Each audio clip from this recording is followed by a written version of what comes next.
नमस्कार, आप देख रहे हैं सी न्यूज भारत और मैं हूं आपके साथ प्रिया श्रीवास्तव। वक्त हो गया है न्यूज बुलेटिन का। न्यूज बुलेटिन में बात होगी भिंड की, जहां प्रसिद्ध दंदरौआ धाम मंदिर के गर्भगृह में भरा बारिश का पानी, और दिखाएंगे कैसे बुलंदशहर में पुलिस की गोली से घायल हुए 3 गौकश। आगे चर्चा होगी जशपुर की, और अवैध रूप से बताएंगे कैसे संचालित हो रहे छात्रावास पर प्रशासन के द्वारा की गई बड़ी कार्यवाही। ऐसी तमाम खबरों पर डालेंगे नजर इस न्यूज बुलेटिन में। खबर भिंड से है, जहां मध्य प्रदेश विधानसभा में उपनेता प्रतिपक्ष एवं विधायक अटेर हेमंत कटारे ने कहा कि विधानसभा क्षेत्र अटेर के चंबल नदी के किनारे लगभग 40 गांव कोटा बैराज से पानी छोड़े जाने से उनका जनजीवन प्रभावित होता है। मेरे द्वारा कई बार शासन एवं प्रशासन को लिखित एवं मौखिक रूप से अवगत कराया है, क्योंकि यहाँ पर सबसे बड़ी समस्या बाढ़ के समय जनमानस व पालतू जानवर पलायन करते समय उनके गृहस्थी पर जीवन पर असर पड़ता है। कई प्रकार की बीमारियां फैलती हैं। इस कारण मैं सर्वप्रथम मांग करता हूं, नावली वृंदावन से खेराट तक एक ब्रिज बनाया जाए, जिससे पलायन होने में आवागमन प्रभावित नहीं होगा। प्रत्येक वर्ष की तरह इस बार फिर से चंबल क्षेत्र में बाढ़ आने की पूरी आशंका है और कोटा बैराज डैम से जो पानी छोड़ा जाता है, इसके कारण जल स्तर चंबल क्षेत्र में बढ़ता है और यहाँ के कई सारे गांव प्रभावित होते हैं। प्रशासन इसमें कोई कार्य नहीं कर रहा है, प्रशासन सचेत नहीं है, मात्र खाना पूर्ति कर रहा है। भारतीय जनता पार्टी की सरकार की कोई चिंता नहीं है हमारे चंबल क्षेत्र के लोगों के प्रति। अटेर में पिछले साल भी करीब 40 गांव से ऊपर में बाढ़ आई और लोग बहुत प्रभावित रहे। किसी के घर टूट गए, मवेशी मारे गए और लोग बाढ़ प्रभावित क्षेत्र में रहे। यहाँ के लोगों की डिमांड रही हमेशा से कि एक ओवरब्रिज का निर्माण होना चाहिए। आज तक ओवरब्रिज नहीं बनाया गया है, ना ही इसका कोई प्रस्ताव जिला योजना के द्वारा भेजा गया है। बड़ी दुर्भाग्य की बात है कि अभी फिर से इस प्रकार की बाढ़ की स्थिति निर्मित हो रही है, लेकिन फिर भी प्रशासन की लापरवाही जारी है और प्रशासन इसमें कोई भी पहल नहीं कर रहा है। और मैं समझता हूँ यदि बाढ़ आए और यदि कोई भी किसी भी व्यक्ति की क्षति हुई तो इसकी पूर्ण जिम्मेदारी प्रशासन की रहेगी। इसके लिए प्रशासन को दोषी ठहराया जाएगा।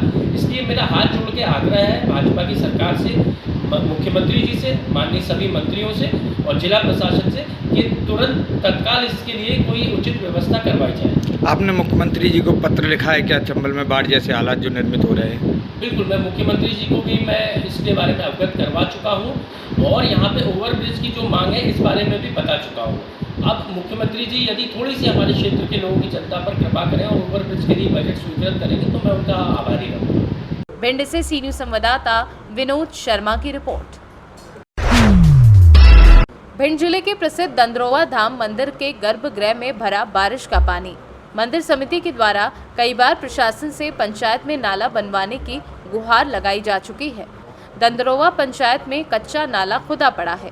पंचायत में नाले से जल निकासी नहीं होने की वजह से गंदा पानी भर रहा है। डॉक्टर हनुमान जी के दर्शन करने के लिए भक्त हो रहे परेशान। भिंड से सी न्यूज संवाददाता विनोद शर्मा की रिपोर्ट। खबर बुलंदशहर से है, जहां पुलिस की गौकशी से मुठभेड़, पुलिस की गोली से घायल हुए 3 गौकश। घायल गौकश के कब्जे से गौकशी के उपकरण, 3 तमंचे, कारतूस और 2 बाइक बरामद हुई है। गिरफ्तार गौकशों का है भारी भरकम आपराधिक इतिहास। कई स्थान में मुकदमे दर्ज हैं। पकड़े गए बदमाशों में शहनवाज उर्फ गंजा संभल, नौशाद उर्फ चीपा अमरोहा, भूरा बंजारा खुर्जा, बुलंदशहर कोतवाली देहात पुलिस और स्वाट टीम के साथ हसनपुर के पास हुई मुठभेड़। वांछित अभियुक्तों की गिरफ्तारी के क्रम में थाना कोतवाली देहात और स्वाट की संयुक्त पुलिस टीम ने गौकशी के वांछित 3 अभियुक्तों को पुलिस मुठभेड़ में गिरफ्तार किया है। वो संयुक्त टीम द्वारा ग्राम हसनपुर सियाना रोड पे रात्रि के दौरान चेकिंग में 2 संदिग्ध बाइक सवार और एक अन्य संदिग्ध जो दूसरे बाइक पर रोकने का प्रयास किया गया। बाइक सवार दोनों रुके नहीं और मुड़कर भागने नहीं, जिन्हें पुलिस टीम द्वारा घेराबंदी करके रोकने का प्रयास किया गया। जवाब में उक्त बाइक सवारों द्वारा पुलिस टीम पर फायरिंग की गई, जिसके आत्मरक्षा में पुलिस टीम द्वारा फायरिंग की गई, जिससे तीनों बदमाश घायल हो गए, जिन्हें जिला अस्पताल में तत्काल भर्ती कराया गया है। उक्त बदमाशों के नाम इस प्रकार हैं: शाहनवाज उर्फ गाजा, जो जनपद संभल का रहने वाला है; नौशाद उर्फ चीपा, जो थाना उझाड़ी जनपद अमरोहा; और पूरा बंजारा, जो थाना खुर्जा देहात जनपद बुलंदशहर के रहने वाले हैं। गत दिवस मंडी चौकी क्षेत्र में किसी की घटना में इन्होंने अपनी संलिप्तता कबूल की है। बुलंदशहर से सी न्यूज़ संवाददाता अदनान इबाद की रिपोर्ट। जशपुर एसडीएम प्रशांत कुशवाहा शहर के दीपू बगीचा में बने भवन का आकस्मिक निरीक्षण करने पहुंचे। इस दौरान उन्हें पता चला कि यहां पर नियम विरुद्ध हॉस्टल संचालित किया जा रहा है। उनके द्वारा त्वरित कार्यवाही कर यहां पर रह रहे बच्चों का रेस्क्यू कर शासकीय छात्रावास पहुंचाया गया। एसडीएम की उपस्थिति में छात्रावास भवन को लॉक कर चाबी नगर पालिका अधिकारी को सौंपी गई। इस दौरान एसडीएम ने संस्कृति कला केंद्र की जांच में पाया कि यहां पर संस्कृति कला केंद्र और राजी पड़ाहा नाम से 2 भवन निर्मित हैं। उक्त भवन में महामानव कार्तिक उरांव विद्यालय राजी पड़ाहा टिकैतगंज में संचालित स्कूल के बच्चों को हॉस्टल के रूप में संचालित किया जा रहा है। हॉस्टल के रूप में संचालन के लिए किसी भी प्रकार की अनुमति नहीं ली गई थी। जांच के दौरान हॉस्टल में कई तरह की अनियमितताएं भी पाई गई हैं। आइए जानते हैं इस मामले पर एसडीएम ने क्या कुछ बताया है। कल मुझे नगर पालिका की तरफ से पत्र आया था जिसमें दीपू बगीचा में अवैध रूप से कुछ लोगों के कब्जे के संबंध में शिकायत मिली थी। उसकी जांच के लिए आज यहाँ पे अपनी टीम के साथ मैं उपस्थित हुआ।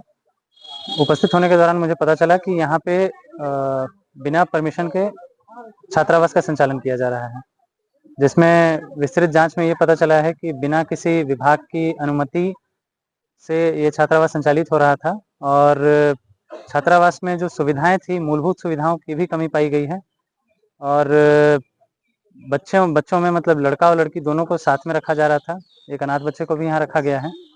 किसी भी प्रकार के गाइडलाइन का कोई पालन नहीं किया जाना पाया गया है। संचालक और उनकी टीम से पूछने पर किसी प्रकार का संतोषप्रद जवाब नहीं प्राप्त हुआ है। सभी बच्चों को रेस्क्यू करके हम शासकीय छात्रावास में शिफ्ट कर रहे हैं तत्काल रूप से और परिसर को आगामी आदेश तक सील करने का कार्यवाही किया जा रहा है। कितनी उम्र के बच्चे लोग हैं यहाँ पर 2 वर्ष से लेकर 14 वर्ष तक के बच्चे यहाँ पे रह रहे हैं। कुल 29 बच्चे यहाँ पे दर्ज पाए गए हैं। लड़के कितने हैं? 14 लड़के और 15 लड़कियां पाई गई हैं। जशपुर से सी न्यूज़ संवाददाता दीपक वर्मा की रिपोर्ट। शाहगंज नगर की प्रमुख सामाजिक संस्था लॉयंस क्लब शाहगंज स्टार ने अयोध्या मार्ग स्थित रज्जू भैया सरस्वती विद्या मंदिर को शुद्ध एवं शीतल पेयजल प्लांट की सौगात दी है। अब यहां छात्र छात्राओं को शीतल और आरओ प्लांट का शुद्ध पानी पीने को मिलेगा। शनिवार को हुए समारोह में उप प्रशासन के अपर विधि परामर्शी और विशेष सचिव न्याय बीएन रंजन ने आरओ वाटर प्लांट और चिलर का लोकार्पण किया। कार्यक्रम संयोजक अरुण पांडे और सचिव मनोज पांडे ने सभी का आभार जताया। वहीं कार्यक्रम का संचालन रविकांत जायसवाल ने किया। जौनपुर से सी न्यूज़ संवाददाता दिवाकर मिश्रा के साथ दीपक सिंह की रिपोर्ट। फिलहाल इस न्यूज बुलेटिन में इतना ही। देश दुनिया की बाकी खबरों के साथ जुड़े रहने के लिए आप देखते रहिए सी न्यूज भारत।